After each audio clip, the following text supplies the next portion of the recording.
पूर्व मुख्य न्यायाधीश डीवाई चंद्रचूड़ एक बार फिर सुर्खियों में आ गए हैं। इसकी वजह बनी है उनकी हाल ही में हुई बातचीत जो उन्होंने इंडिया टुडे चैनल पर वरिष्ठ पत्रकार राजदीप सरदेसाई के साथ की। इस इंटरव्यू में उन्होंने देश की न्याय व्यवस्था, सुप्रीम कोर्ट के काम करने की प्रक्रिया और बेल को लेकर लगातार उठ रहे सवालों का बहुत खुलकर जवाब दिया।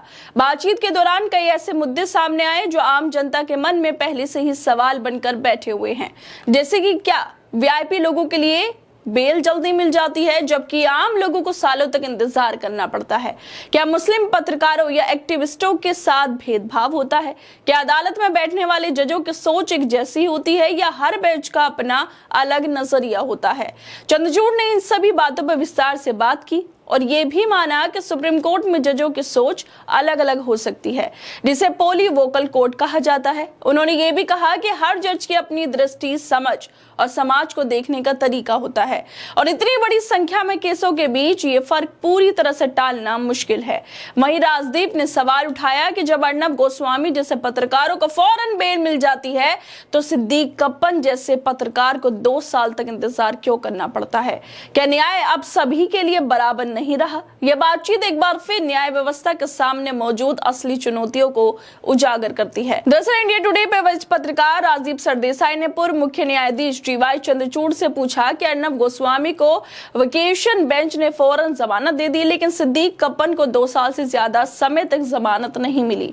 वो एक जर्नलिस्ट हैं लेकिन बेल नहीं मिलती और मैं आपको ऐसे बहुत सारे केस बता सकता हूं जिन लोगों के पास ऐसा एक्सेस नहीं है और ना ही वो वीवीआईपीज हैं, इसलिए उन्हें फौरन बेल नहीं मिली। लॉ ऑफ बेल डिपेंड करता है कि सिलेक्टिविटी और जज कौन है।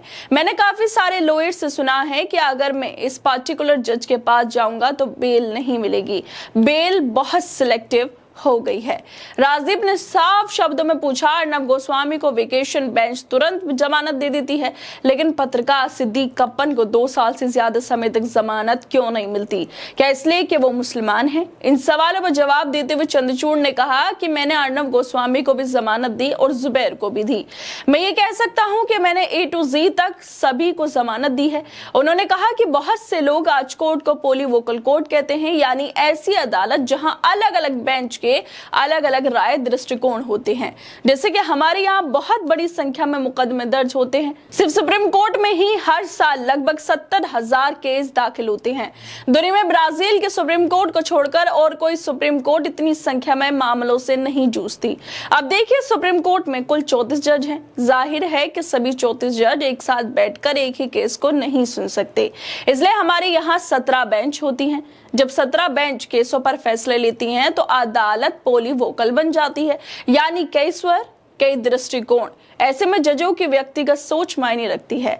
आदर्श रूप में ऐसा नहीं होना चाहिए कि आप किस बेंच के सामने जा रहे हैं इससे फर्क पड़े, लेकिन सच्चाई ये है कि आपको ये मानना पड़ेगा कि अलग अलग जजों की सोच अलग होती है। वो हमारे सामाजिक जीवन के बारे में अलग अलग ढंग से सोचते हैं, कानून के बारे में उनकी समझ अलग होती है। जजों के बीच डिफरेंट फिलॉसफी होती है। ये होना भी चाहिए और नहीं भी होना चाहिए, लेकिन सच्चाई ये है कि आप इसे पूरी तरह से टाल नहीं सकते, आप इसे अवॉइड नहीं कर सकते। लेकिन सवाल ये है, क्या ये अंतर जो विचारधारा के नाम पर समझाया जाता है असल में न्याय में भेदभाव की वजह नहीं बन रहा? अक्टूबर 2020 में कप्पन को उस समय गिरफ्तार कर लिया गया था जब वो हाथरस गैंगरेप पीड़िता की रिपोर्टिंग के लिए जा रहे थे। तब पुलिस ने बिना परिवार के सहमति के जो मृतक थी उसका अंतिम संस्कार कर दिया था। यूपी पुलिस ने उन पर कानून व्यवस्था भंग करने की कोशिश, पॉपुलर फ्रंट ऑफ इंडिया से संबंध और नागरिकता संशोधन अधिनियम के खिलाफ विरोध प्रदर्शनों के लिए फंडिंग करने का आरोप लगाकर यूएपीए के तहत मामला दर्ज किया था। लेकिन 2 साल बाद सुप्रीम कोर्ट ने सितंबर 2022 में इलाहाबाद कोर्ट के फैसले को पलटते हुए कप्पन को जमानत दे दी थी, ये मानते हुए कि हर व्यक्ति को अभिव्यक्ति की स्वतंत्रता का अधिकार है, मगर इस जमानत के लिए उन्हें 2 साल से ज्यादा समय इंतजार करना पड़ा। दूसरी तरफ जब अर्नब गोस्वामी को पुलिस ने गिरफ्तार किया तो सुप्रीम कोर्ट के वेकेशन बेंच ने फौरन सुनवाई करते हुए उन्हें राहत दे दी। क्या यह फर्क नहीं दिखाता कि कौन सिस्टम में कितना जल्दी सुना जाता है और कौन अनदेखा कर दिया जाता है? ठीक इसी तरह एक और दूसरा दूसरा एग्जाम्पल उमर खालिद का है। दिल्ली दंगों के मामले में उमर खालिद करीब 5 साल से जेल में बंद हैं और अब तक उन्हें जमानत नहीं मिल पाई। सुनवाई की तारीखें लगातार टलती जा रही हैं। क्या यह मान लिया जाए कि अगर आप अल्पसंख्यक हैं, सरकार की आलोचना करते हैं, तो आपको जमानत मिलने की उम्मीद नहीं करनी चाहिए?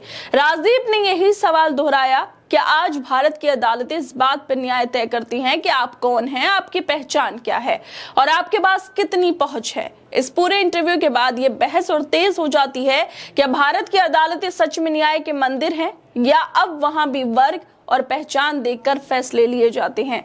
पूर्व मुख्य न्यायाधीश डीवाई चंद्रचूड़ का जवाब भले ही संतुष्ट और संस्थान की मजबूरियों को दिखाने वाला रहा हो, लेकिन जो सवाल उठाए गए हैं वो आम जनता के मन में गहराई से बैठे हैं।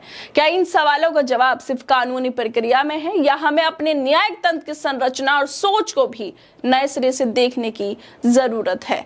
खैर दोस्तों, आप लोगों को क्या लगता है इस वीडियो को लेकर? हमें अपनी राय जरूर दें और बाकी तमाम खबरों को देखने के लिए जुड़े रहिए हमारे साथ।